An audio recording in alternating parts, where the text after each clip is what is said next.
kita tetap dalam hadirat Tuhan.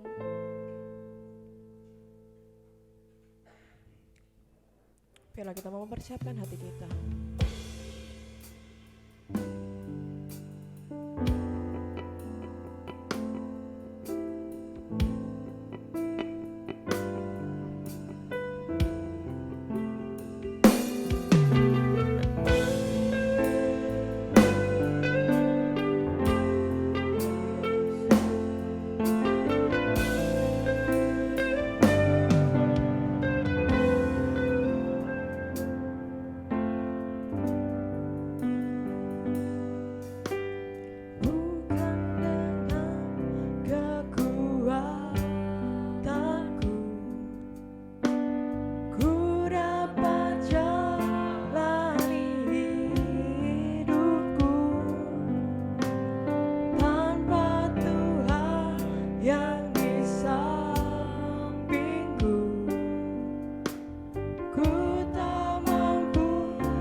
Silakan Bapak Didi akan berdoa untuk firman Tuhan.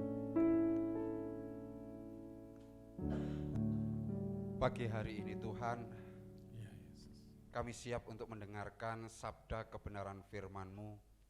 Berfirmanlah kepada setiap kami Tuhan. Kami seperti rusa yang saat ini merindukan air. Tuhan, kami merindukan akan kebenaran firman-Mu. Kami benar-benar lapar dan haus akan kebenaran firman-Mu Tuhan. Hamba-Mu yang Kau percayakan untuk menyampaikan isi hati Tuhan melalui kebenaran firman-Mu, biarlah Kau urapi Tuhan sehingga firman yang keluar dari bibir mulutnya penuh dengan kuasa untuk memberkati setiap jemaat pagi hari ini. Di dalam nama Tuhan Yesus Kristus Tuhan, kami siap membuka hati kami untuk Tuhan berkati dengan kebenaran firman Tuhan. Dalam nama Tuhan Yesus, haleluya, amin. Amin. Silakan duduk Bapak Ibu. Salam, puji Tuhan, semua kelihatan sehat, ya, semangat dan penuh dengan keberkatan yang dari Tuhan. Amin. Yang di luar kasihan agak panas-panas ya. Ya kita berdoa supaya gereja bisa diperluas ya, sehingga tidak perlu duduk di luar. Amin ya. Bapak Ibu yang dikasihi Tuhan, masih menjelang Paskah, hari ini saya ingin bicara tentang satu tema, bicara mengenai popularitas dan integritas. Popularitas itu bicara tentang keterkenalan, ya, populer, sedangkan integritas itu bicara tentang kejujuran dan karakter yang teruji. Kalau kita mengamati pada akhir-akhir ini ada dua peristiwa besar yang viral ya, yang populer, yang semua orang membicarakan.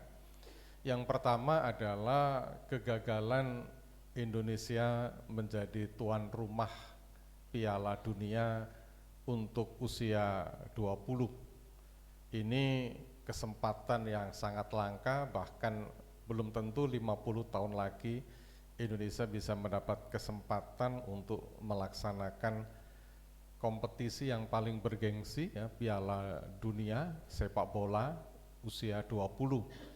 Oleh karena berbagai macam situasi di negara kita yang kemudian FIFA memutuskan Indonesia tidak layak untuk menjadi tuan rumah.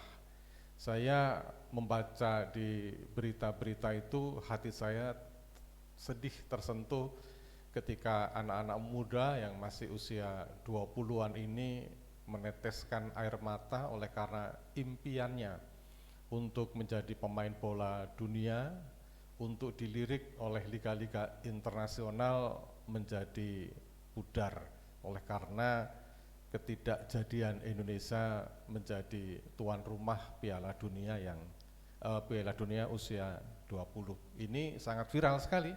Hari ini Bapak Ibu buka Twitter itu masih terus menjadi topik bahasan. Yang kedua, peristiwa yang populer yang kedua yang tidak kalah menarik adalah berita tentang pencucian uang yang senilai kalau tidak salah 334 triliun. Siapa yang pernah ngelihat uang 1 triliun? 1 miliar aja enggak pernah ya, paling pegangan kita cuma cepek ngomban gitu ya. Ya kan, ini yang dicuci uangnya itu sekitar 334 triliun dan saya menyaksikan dan dengan senang ya rapat kerja Pak Menko Mahfud MD dengan anggota Komisi DPR 3 yang sangat seru. Dan kita bisa melihat dari tayangan itu mana-mana yang memang ingin mengejar popularitas dan mana-mana yang hanya sekedar ya numpang begitu, dan ada orang yang memang berintegritas. Nah, saudara, tidak kalah menarik ketika kita bicara tentang popularitas dan integritas ini dalam kisah menjelang Paskah, yaitu cerita tentang dua tokoh yang bisa kita angkat pada kesempatan pagi hari ini, yaitu Pontius Pilatus dengan Tuhan Yesus. Ada satu ayat yang menarik perhatian buat kita baca bersama-sama di dalam Matius 27 ayat yang ke-22 dikatakan, kata Pilatus kepada mereka, jika begitu, apakah yang harus kuperbuat dengan Yesus yang disebut Kristus? Mereka semua berseru, ia harus disalibkan. Kutipan ini adalah kutipan yang saya sengaja tampilkan untuk menggambarkan betapa Pontius Pilatus ini adalah orang yang mengutamakan popularitas. Kita akan melihat Bapak Ibu bagaimana orientasi hidup daripada orang yang mengejar popularitas dan orang yang memang mengedepankan integritas. Seperti yang tadi saya katakan, popularitas itu keterkenalan, populer, primadona ya. Kalau ada cewek di desa sebagai primadona desa pasti bangga. Nah, kita akan melihat saudara bagaimana popularitas yang sedang dibangun oleh pria yang bernama Pontius Pilatus ini. Matius 27 ayat 18 sampai yang ke-22 berkata begini, ia memang mengetahui bahwa mereka telah menyerahkan Yesus karena dengki. Ketika Pilatus sedang duduk di kursi pengadilan, istrinya mengirim pesan kepadanya, jangan engkau mencampuri perkara orang benar itu. Sebab karena dia, aku sangat menderita dalam mimpi tadi malam. Tetapi oleh hasutan imam-imam kepala dan tua-tua, orang banyak bertekad untuk meminta supaya Barabas dibebaskan oleh Yesus dan Yesus dihukum mati. Wali negeri menjawab, wali negeri ini Pontius Pilatus tadi, dan berkata kepada mereka, siapa di antara kedua orang itu yang kamu kehendaki ku bebaskan bagimu? Kata mereka, Barabas. Kata Pilatus kepada mereka, jika begitu, apakah yang harus ku perbuat dengan Yesus yang disebut Kristus? Mereka semua berseru, ia harus disalibkan. Saudara perhatikan di dalam teks yang kita baca, ada dua fakta tentang Tuhan Yesus. Yang pertama, Pontius Pilatus tahu, ya, wali negeri itu tahu bahwa Yesus itu diserahkan ke pengadilan hanya oleh karena mereka dengki, karena mereka benci. Ia memang mengetahui bahwa mereka telah menyerahkan Yesus karena dengki, karena nggak suka. Dan Alkitab juga berkata bahwa istrinya Pontius Pilatus itu pada waktu malam sebelum Yesus diadili itu mengalami kegundahan, kegelisahan oleh karena tahu bahwa Yesus itu orang yang tidak bersalah. Sehingga ketika Pontius Pilatus duduk di kursi pengadilan yang megah, ya, tahta kebesarannya itu, kemudian istrinya itu mengirim pesan. Saya nggak tahu apakah pesannya itu berupa chatting, SMS atau email, saya juga nggak paham.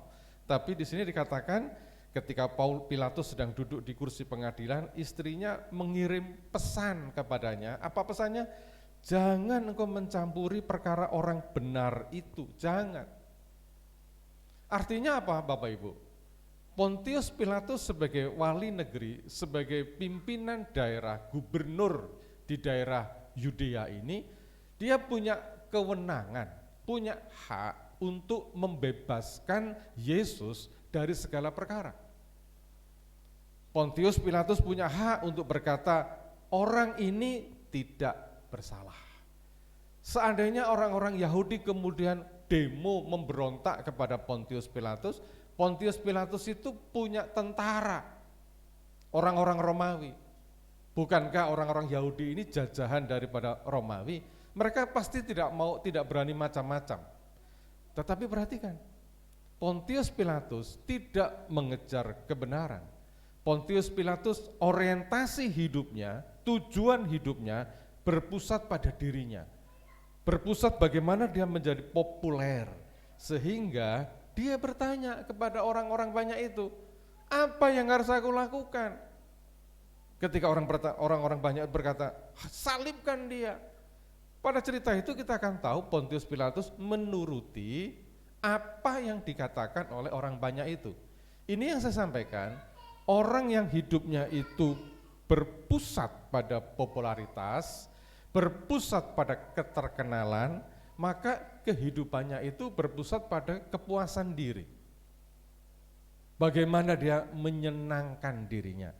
Bapak Ibu yang dikasihi Tuhan, hal yang menarik hari ini, saya nggak tahu apakah Bapak Ibu tahu bahwa kita generasi milenial semua ini yang suka gadget ya, gawe ini, ada penyakit baru Bapak Ibu, yang namanya FOMO disorder.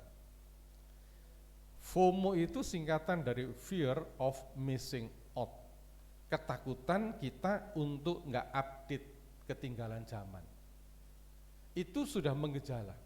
Misalkan tingkat popularitas kita itu kan sekarang ditentukan dari akun media sosial kita. Kalau seseorang posting sesuatu, ya, Pak Didi baru beli salak misalkan, terus diposting, cepret gitu. Karena saya tahu Pak Didi sering kayak begitu Pak Didi ya, di mana-mana, wah, di promo sama anaknya, ya suka sekali. Tetapi kemudian ditunggu beberapa waktu, jempol nggak ada, like nggak ada, komen nggak ada. Orang yang ada gangguan FOMO disorder itu tiba-tiba hidupnya menjadi sepi, menjadi kosong. Kok nggak ada orang perhatian ya sama saya? Itulah gejala dari yang namanya FOMO tadi, fear of missing out. Atau kemudian kita nggak di-tag sama beberapa teman kita. Ketika teman kita posting sesuatu, kita nggak di-tag. Atau misalkan di komunitas kita, di tempat pekerjaan kita, di sekolah kita, yang kuliah di kuliah Anda, ada teman-teman yang bikin grup WA. Anda nggak dimasukkan di situ, maka Anda akan merasa bahwa hidup ini kok menjadi sepi gitu loh. Nah pertanyaannya saudara, sebetulnya gangguan penyakit ini apakah hanya saat ini? Sebetulnya tidak, itu udah lama. Kalau saudara, ini saya sedikit kuliah sedikit ya, kalau saudara belajar dengan piramidnya Thomas Robert Malthus itu ya, piramid kebutuhan, pada poin yang ketiga itu ada loving and belonging. Itu artinya orang itu selalu merasa hidupnya lengkap kalau sudah dicintai, dimiliki, ada keterikatan dengan orang lain. Hari ini keterikatan dengan orang lain itu begitu kental dalam media sosial ini. Orang-orang yang orientasinya hidup berpusat pada diri itu mengutamakan apa-apa yang membuat dia populer. Hati-hati Bapak Ibu. Boleh nggak kita punya Facebook? Boleh. Boleh nggak kita punya IG? Boleh. Bolehkah kita ada di Twitter? Boleh. Bolehkah kita punya TikTok? Boleh. Tapi jangan sampai hidup kita, kualitas hidup kita dipengaruhi oleh postingan-postingan yang ada di dalam media sosial itu. Ketika kita terikat dengan postingan di media sosial itu, maka kita sedang terjangkit yang namanya FOMO disorder. Misalkan, ya tiba-tiba Pak Didi ini, enaknya contoh Pak Didi ini nggak pernah marah saya, posting ke Bromo Hillside ya, itu kan sama Tirsa itu. Saya terus ngelihat, kok saya nggak diajak sih, sombong ini, berangkat sendirian dan sebagainya. Ketika saya merasa nggak nyaman dengan postingannya Pak Didi, itu saya sedang terjangkit yang namanya FOMO disorder. FOMO disorder ini adalah orang yang memang hidupnya itu mengutamakan popularitas. Jadi kebahagiaan kita itu ditentukan apakah orang bisa terima kita, acceptable dengan kehidupan kita, apa enggak. Ini karakter daripada Pontius Pilatus. Hidupnya diserahkan kepada penilaian orang lain. Gimana menurut pendapatmu? Kan begitu. Nah, bagaimana orang yang hidupnya berintegritas? Saya akan ajak Bapak Ibu untuk melihat dalam Matius 26 ayat 53 ayat yang ke-54. Atau kau sangka bahwa aku tidak dapat berseru kepada Bapakku supaya ia segera mengirim lebih dari 12 pasukan malaikat membantu aku? Jika begitu, bagaimanakah akan digenapi yang tertulis dalam kitab suci yang mengatakan bahwa harus terjadi demikian? Perhatikan Bapak Ibu. Orientasi hidup orang yang memiliki integritas, ya, orientasi hidupnya itu tidak berpusat kepada diri, tapi berpusat kepada Allah. Dia nggak peduli apakah dia menderita, sedih, macam-macam. Yang dia utamakan adalah apa yang menjadi kehendak Tuhan. Ya kan, ketika Tuhan Yesus ditangkap di Taman Getsemani, itu murid-muridnya itu memberikan masukan macam-macam. Nah, salah satunya adalah Petrus. Ketika Yesus ditangkap, dia pegang pedang, kemudian salah seorang serdadu yang namanya Maltus dipenggal telinganya, plak, lepas. Untung ketika telinganya lepas itu, di situ ada Tuhan Yesus, Bapak Ibu. Diambillah telinganya itu, ditempel lagi kepada telinga orang yang lepas itu. Enggak tahu pakai lem apa ya, Alteco atau kayak apa. Tapi begitu tangan Tuhan menetakkan telinganya itu, pulih kembali. Nah, ketika dilihat Petrus membantu dengan cara kekerasan kayak begini, Yesus menjawab, apa kamu kira aku nggak bisa memerintahkan malaikat, ya, 12 pasukan malaikat untuk datang membantu aku membantai orang-orang Romawi ini? Apa aku nggak bisa? Aku bisa, kata Tuhan Yesus. Tapi hidupku tidak untuk diriku sendiri. Orientasi hidup saya bukan untuk kepuasan diri saya. Tujuan hidup saya, orientasi hidup saya adalah menyenangkan hati Tuhan. Coba saudara perhatikan perbedaan dua orang ini. Yang satu memiliki karakter yang enggak benar, satu memiliki karakter yang benar. Orientasi hidupnya beda. Orientasi hidupnya orang yang mengandalkan, mengutamakan popularitas adalah apa yang membuat orang menyenangi saya.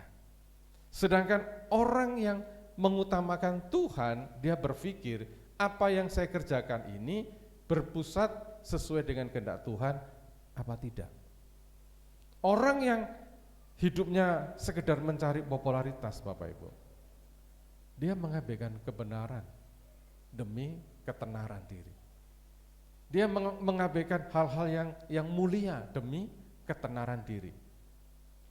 Ya kan? Kalau saudara Bapak Ibu lihat di media sosial beberapa waktu yang lalu, sampai polisi media sosial itu, polisi yang ngurusi IT ini tangkap ada beberapa anak muda yang bikin konten ibu-ibu disuruh ngemis sambil diguyur air dan lumpur. Itu langsung viral. Sekarang kan semua orang senang mengejar popularitas. Ayo kita kembali belajar di dalam peristiwa Paskah ini. Popularitas itu bukan tujuan hidup kita gitu loh. Tujuan hidup kita itu apa sih? Menyenangkan hati Tuhan. Amin.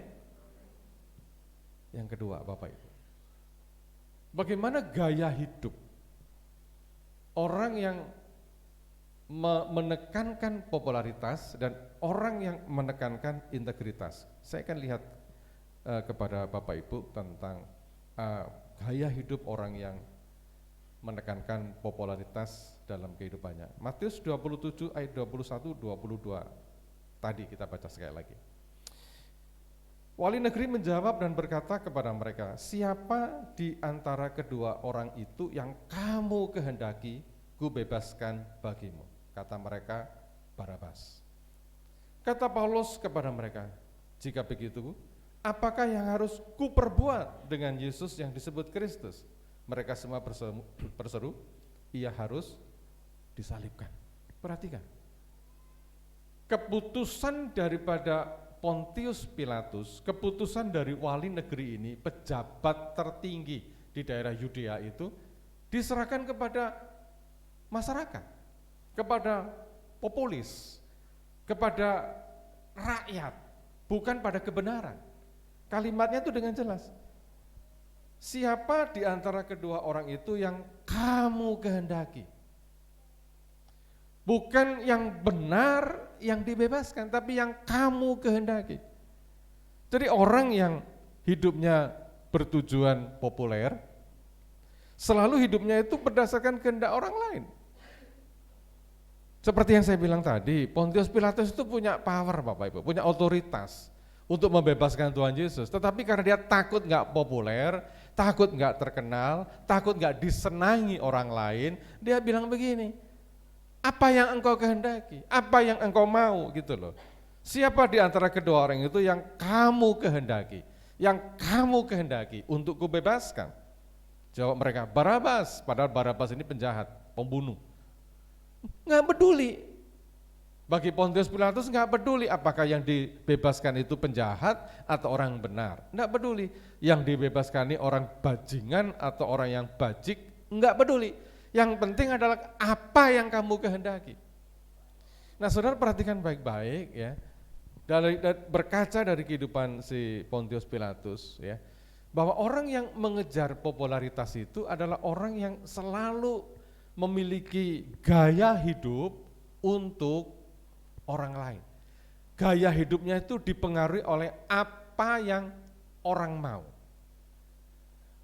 Media sosial sekarang ini kan terkenal dengan yang namanya influencer, pemengaruh ya, orang yang pekerjaannya itu menjadi pengaruh bagi orang lain, itu gajinya besar Bapak Ibu.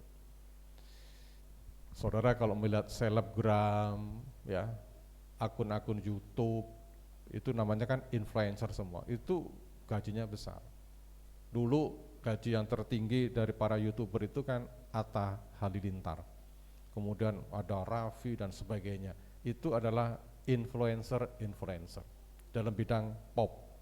Yang influencer dalam bidang politik, misalkan ada Denny Sirgar, ya, Abu Janda dan sebagainya, itu adalah influencer. Apa sih tugas mereka? Mempengaruhi orang agar orang itu menjalani kehidupan seperti yang dia tebarkan pengaruhnya. Nah, persoalannya kadang-kadang kita ini nggak sadar bahwa hidup kita itu bukan kehidupan yang original, yang orisinilitas dalam kehidupan kita, tapi kehidupan kita itu dipengaruhi oleh influencer yang ada di sekitar kita. Misalkan dunia sekarang ini kan semua lagi demam yang namanya K-pop ya, Korean pop. Dari model nyanyinya, bajunya, potongan rambutnya, semua itu kalau enggak kayak K-pop itu kok kayaknya enggak update gitu loh. Itu influencer. Dan banyak orang ngikutin gitu loh, ngikutin kemauannya itu, dan itu butuh dana Bapak Ibu, butuh biaya. Ya, di tempat saya mengajar itu banyak orang Korea. Tiap hari Selasa itu mereka masak ya untuk kita semua, untuk khususnya untuk para dosen. Satu masakan yang saya paling nggak suka, kimchi. Tiap kali masak pasti ada ini. Dan tiap kali saya disuruh makan, saya enggak mau. Kalau saya ikut-ikutan gitu ya kan, saya ingin menyenangkan orang ya saya makan gitu kan. Saya enggak mau, kenapa? Udah kecut, pedes. Dalam hati saya dikasih 10.000 pun saya enggak mau makan ini. Enggak enak, seenakan urap-urap. Ya, apa botok gitu. Tapi banyak orang suka. Kenapa? Terpengaruh oleh influencer di sekitar kita. Nah saudara, kita ini kadang-kadang kan hidup kita itu dipengaruhi orang lain, ya kan? Cara dandan kita, busana kita dan sebagainya, sehingga kadang-kadang kita tekor. Nah hari ini saya mau katakan, ayo kita itu tidak mengejar popularitas, tidak mengejar bagaimana orang senang dengan kita. Itu sia-sia. Di dalam dunia psikologi ada sebuah kalimat yang sangat terkenal. Be yourself. Jadilah dirimu sendiri. Udahlah. Lek wong Jawa senengane mendol ambek tempe. Ya wis mangano mendol ambek tempe. Ojo seneng-seneng gaya-gaya misalkan ramen. Padahal nggak cocok di lidahnya, dipaksa. Itu kan kita mengejar, terkena influencer daripada orang budaya-budaya dunia. Tapi kalau suka ya nggak apa-apa. Nggak apa-apa. Tapi kalau nggak suka jangan dipaksa. Jadi kalau saudara kemudian diundang, ini kan musimnya bukber ya, buka bersama gitu ya. Kalau Anda nggak suka diundang makan makanan yang seperti itu, yang ngomong aja saya nggak cocok gitu loh. Lah cocokmu apa? Kolok, ya kan? Rujak ambek kolok, sip. Ya, daripada misalkan spaghetti, steak, apa lagi ya? Itu anak-anak muda pasti tahu semua di sini. Kalau nggak cocok udahlah nggak usah dimakan. Daripada perut mules, ya kan? Sakit itu. Seperti saya bilang tadi, saya tuh kalau makan kimchi 2-3 sendok itu perut saya tuh berontak, gitu, kemerecek. Nah, kita itu kadang-kadang cenderung ngikuti kehidupan orang lain. Nah, sekarang aplikasi yang lebih sederhana di kampung. Berapa banyak ibu-ibu, bapak-bapak yang kepingin bersaing dengan tetangganya. Tetangganya punya baju merah, ikut-ikutan beli baju merah. Padahal tetangganya ini cocok dengan baju merah. Dia nggak cocok seperti baju merah. Dia pakai baju merah, modelnya kok sogok telik. Yang orang-orang lama pasti tahu sogok telik. Wabang, beranang, welek pol gitu. Ya kan? Udahlah kita hidup dengan diri sendiri. Jangan apa yang kau kehendaki untuk aku kerjakan, nggak perlu. Be yourself, jadilah dirimu sendiri. Capek kalau kita jadi orang lain, ya kan? Orang yang berintegritas bagaimana? Perhatikan, orang yang berintegritas hidupnya berdasarkan kehendak Allah. Matius 26 ayat 36 berkata begini. Maka ia maju sedikit, lalu sujud dan berdoa, katanya, ya Bapakku, jikalau sekiranya mungkin, biarlah cawan ini lalu daripadaku, tetapi janganlah seperti yang ku kehendaki, melainkan seperti yang engkau kehendaki, yang engkau mau, bukan apa yang orang lain mau. Yang Tuhan mau kehidupan kita kayak apa sih? Gaya hidup kita tuh kayak apa sih? Gaya hidup yang mencerminkan kebenaran, mencerminkan kekudusan, mencerminkan integritas, itu yang Tuhan mau. Jangan dipengaruhi dengan orang lain dan bertanya, apa yang kamu kehendaki untuk aku lakukan? Enggak perlu. Ini gaya hidup kita. Ayo kita sekarang aplikasikan dalam kehidupan kita sehari-hari Bapak Ibu. Enggak pusing lah dengan apa yang menjadi pandangan orang pada kehidupan kita. Enggak usah repot gitu, jadilah diri yang orisinal. Salah satu ciri kepribadian yang sehat Bapak Ibu, salah satu ciri kepribadian yang sehat adalah kepribadian yang orisinal. Original, apa adanya, saya ini kayak gini gitu loh. Gak usah kepingin yang lain dan sebagainya, gak usah terpengaruh oleh para influencer. Kalau ada influencer, lihat aja, menarik mereka, tapi gak perlu kita ngikutin apa yang mereka mau. Ya, itu bicara tentang gaya hidup. Yang terakhir, bicara tentang pilihan hidup. Orang yang menekankan hidup di dalam popularitas, orang ini tidak berani mengambil risiko. Perhatikan Matius 27 ayat yang ke-24. Ketika Pilatus melihat bahwa segala usaha akan sia-sia, malah sudah mulai timbul kekacauan. Ia mengambil air dan membasuh tangannya di hadapan orang banyak dan berkata, aku tidak bersalah terhadap darah orang ini, itu urusan kamu sendiri. Minggu yang lalu Bu Wilani singgung tentang mencuci tangan ini. Itu kan gambaran orang yang tidak mau tanggung jawab. Dia tidak mau mengambil risiko. Padahal Bapak Ibu, padahal kalau kita mau melihat dengan mata yang jernih, bukankah Pontius Pilatus itu punya tanggung jawab untuk membuat masyarakat itu hidup dalam kebenaran, masyarakat yang kondusif, masyarakat yang tertib dan lain sebagainya. Itu tanggung jawab daripada seorang wali negeri, seorang gubernur, seorang pemimpin, ya kan?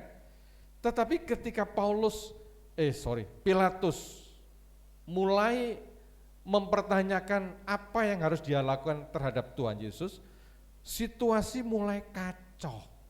Dan apa yang terjadi?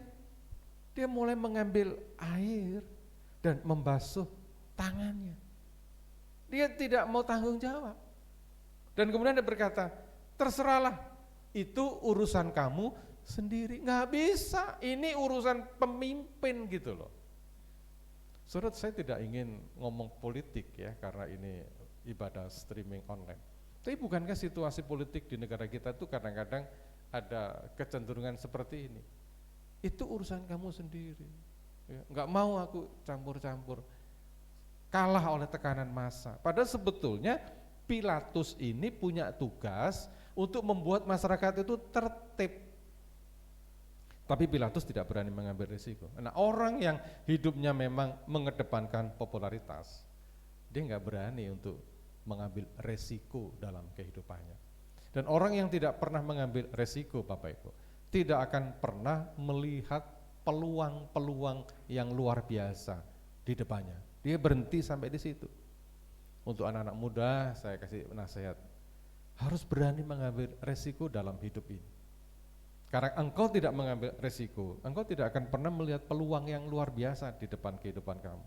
Hidup itu jangan hanya standar, biasa-biasa, harus berani mengambil resiko. Nah, orang yang hidupnya berintegritas, perhatikan, dia berani mengambil resiko. Ayat Matius 26 ayat pertama.